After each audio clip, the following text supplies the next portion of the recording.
Hello again. Derek Carl Bizzo here. I use they, them, their pronouns exclusively, and I'm the Special Initiatives Coordinator at the Art Gallery of Windsor. I'm here again with you today to provide another activity. This activity inspired by the work of IAIN Baxter and. We're going to specifically be thinking about the photography of IAIN Baxter and together, we'll use basic techniques and principles of photography to experiment with taking portraits, taking pictures of everything around us. Just like IAIN Baxter and, we can make art by documenting the everyday. We can document our everyday lives using photography. What we'll do is we'll take a series of photographs, review what we've done, and then continue to build, making important decisions about both our selection of pictures and the order that we put them in. The materials you'll need for this activity is really any type of camera. I'm going to use my iPhone to take pictures today. I'm not using a digital camera. I'll use my phone to take my pictures.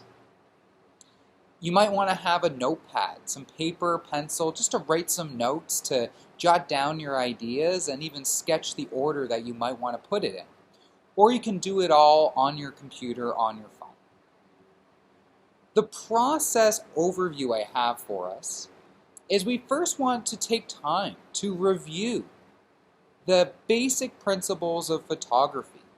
We want to think about light, the quality of light in each photograph, perhaps experimenting with the way the light is different from different angles. We want to think about what we're taking our picture of and trying to remove distracting elements that we don't want in our picture. And we also want to think about our framing of the image.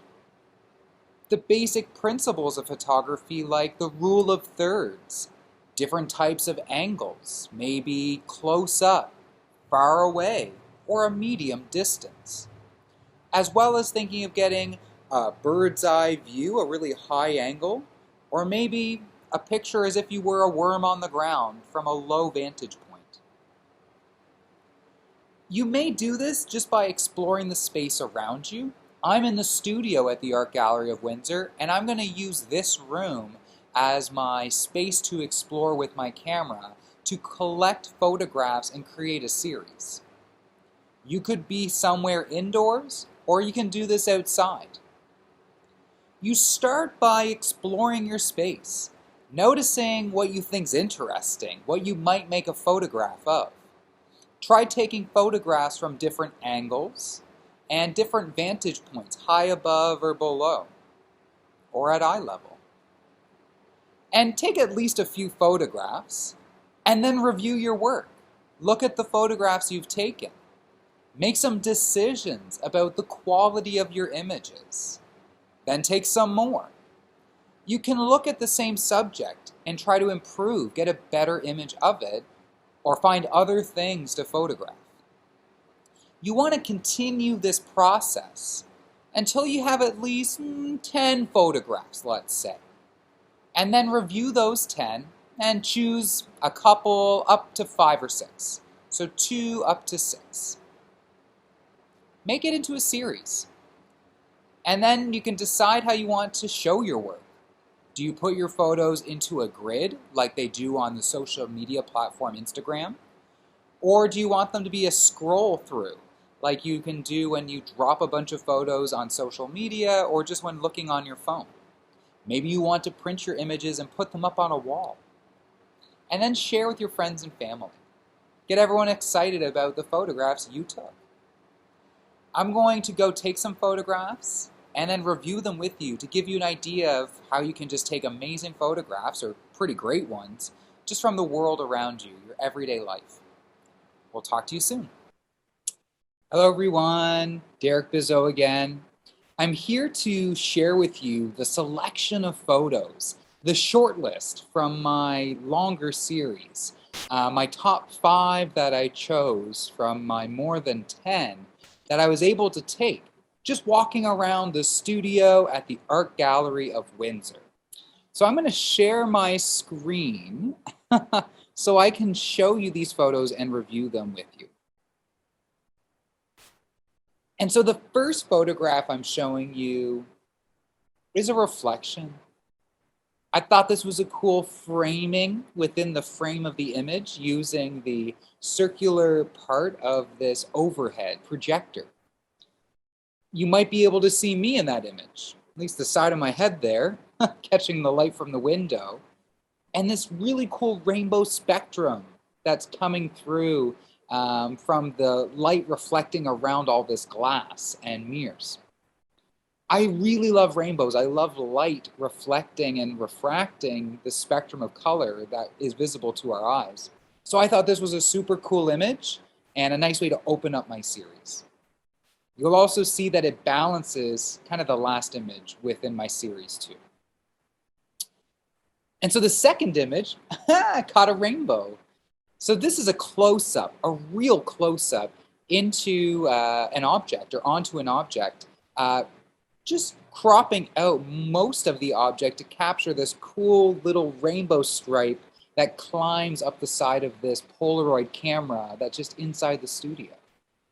So I thought, playing on the theme of rainbow and that full color spectrum I caught in the reflection of the first image, that this was a nice second image to come to. The third image is playing again with reflection. This is something I found in our storage room. It looks like somebody's sculpture with all this reflective metal strung together. And I could capture this little shadow play of my flesh, my sweater, my face, my hands off of the reflective metal. So I thought reflections are a theme I'm capturing through this little exercise.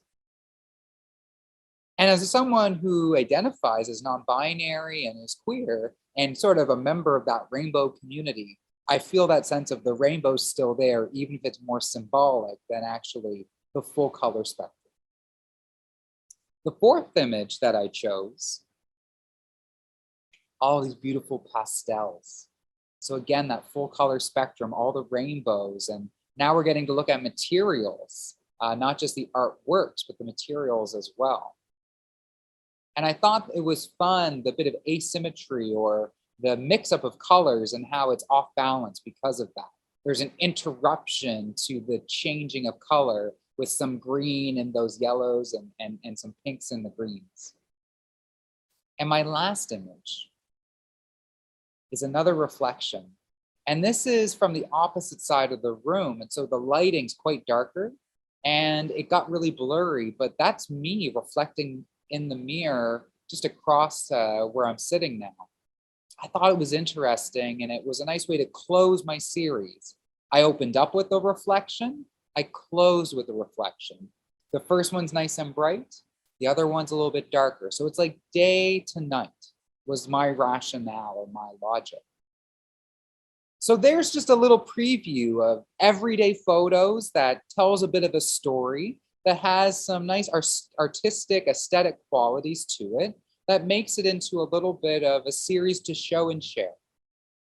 I hope that gets your creative juices flowing and gives you some ideas of how you yourself can take some beautiful photographs of just what's around you in the room you're in or somewhere close by. I really hope you enjoyed making a series of images and sharing your photographs with your friends and family. I hope you enjoy this activity and the others that we have on the website. Until next time, ta-ta for now.